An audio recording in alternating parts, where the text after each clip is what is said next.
When it comes to the history of the world's most gruesome rulers, Vlad the Impaler, also known as Dracula, certainly stands out. His reputation for sadistic punishments and bloodthirsty behavior is infamous, with tales of impalement, torture, and massacres that have echoed throughout the centuries. In this video, we will explore the most terrifying punishments Vlad the Impaler did during his reign. One punishment that Vlad the Impaler was known for was skinning. This involved removing the victim's skin while they were still alive. Vlad would start by removing the skin from the victim's face, slowly working his way down their body. This was an excruciatingly painful process that would often take hours to complete. Vlad would sometimes have the victim's skin nailed to a nearby wall or placed on a pole as a warning to others. In one particularly gruesome instance, he had the skin of an entire town's worth of people. Vlad lived from 1431 to 1476 during the Middle Ages. During this time, impalement was a common form of punishment. Before delving into Vlad's life, let's discuss what impalement entails. Impalement poles used during Vlad's time were typically about 7 feet tall and 3 inches in diameter. They were made of sturdy wood to prevent bending or breaking under the weight of the victim. One end of the pole was somewhat sharp or pointy, but not too sharp, as that would result in a quick death. The pole was greased or oiled, and the victim, whose hands and feet were bound, were lowered onto the pole, usually head first. The weight of the victim caused them to slowly and sometimes very slowly descend on the pole, driving it through the body. There were torturers who possessed great expertise in impalement. They knew that by manipulating the body in a particular way, the stake could follow the length of the spine without piercing the vital organs. This meant that the victim could last for hours or even days. However, if the major organs were punctured, death usually came swiftly. In some countries, people were impaled sideways, but this made them sink and be difficult to see from afar. Vertical impalement, not necessarily through the anus, was more visible from a distance and prolonged the suffering. It is possible that the documented body count attributed to Vlad is an exaggeration, but it still likely amounted to tens of thousands of victims. According to medieval stories, many of which were fabricated by Transylvanian Saxons and sent to the Hungarian king at the end of the 15th century, Vlad the Impaler is depicted as a brutal and bloodthirsty ruler who would impale hundreds or even thousands of people for even the smallest of offenses. These accounts suggest that Vlad would take pleasure in the sight and stench of the rotting corpses, even going so far as to dine under them, and would invite boyars and emissaries to join him. Those who dared to complain were also impaled. There are several accounts of Vlad the Impaler's military campaigns and his skill in leading them. However, some of the later legends also describe the massacres he ordered against civilians. In 1456, while Hunyadi was preparing to fight the Turks in Belgrade, Vlad was tasked with commanding the troops, left to guard the mountain passes between Wallachia and Transylvania and the Saxon area. At some point between the end of July and the beginning of August, he crossed into Wallachia and regained the throne. Unfortunately, the circumstances of this event are not well documented. Around August 15th, Vlad was officially recognized as the voivode, and he immediately ordered the public execution of Vladislav II, the individual who had previously usurped the throne.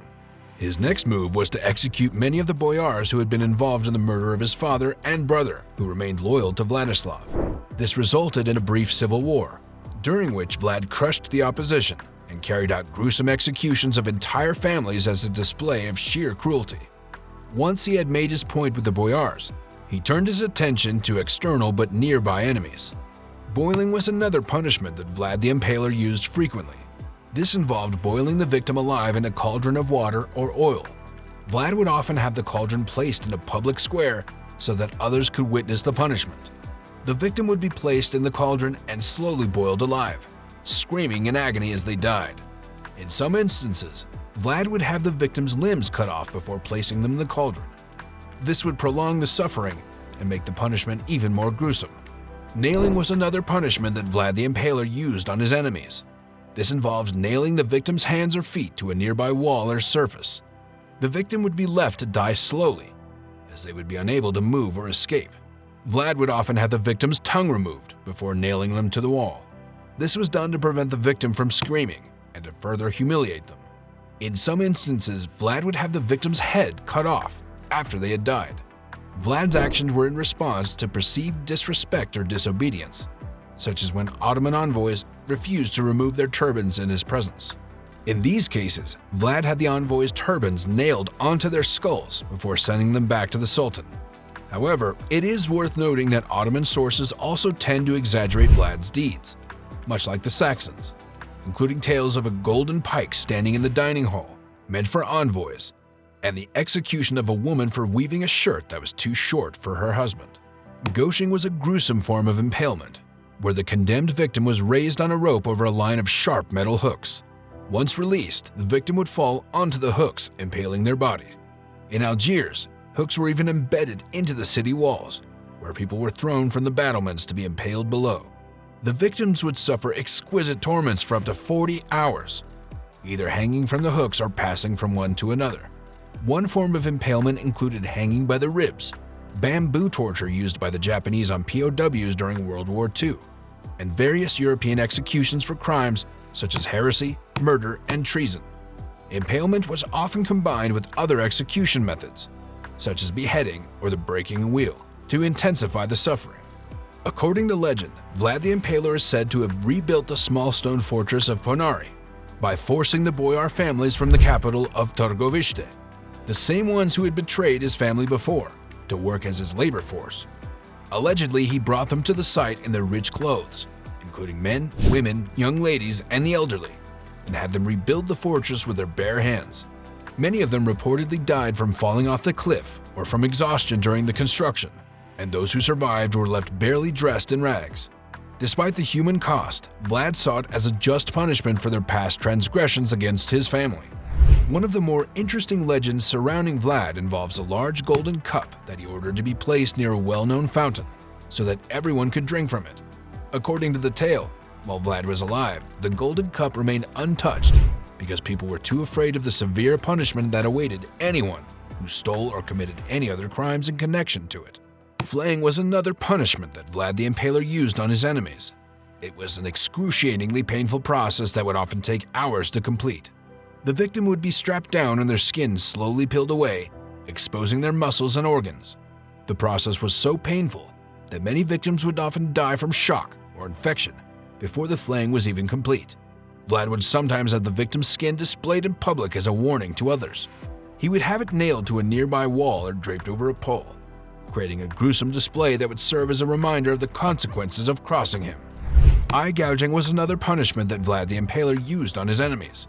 This involved gouging out the victim's eyes with a sharp object, such as a knife or spoon. The process was excruciatingly painful and would often leave the victim blind and disfigured. He would have them placed in a jar or on a pole, creating a macabre display. Torture was a common punishment that Vlad the Impaler used on his enemies. He would often use a variety of methods to inflict pain and suffering on his victims, such as stretching, whipping, and burning. Vlad was known for being particularly creative when it came to torture, often coming up with new and gruesome methods to inflict pain. One of the most famous torture devices used by Vlad was the Iron Maiden. This was a metal cabinet with spikes on the inside. The victim would be placed inside the cabinet, and the door would be closed, piercing their body with the spikes. From impalement to boiling alive, Vlad the Impaler's reign was marked by some of the most gruesome and terrifying punishments in history. As we delve into the dark and twisted mind of this infamous ruler, we're left with haunting questions. What drove him to such extremes? How did his subjects endure the horrors he inflicted upon them? While the answers may be shrouded in mystery, one thing is for certain. The legend of Vlad the Impaler will continue to both captivate and terrify us for generations to come.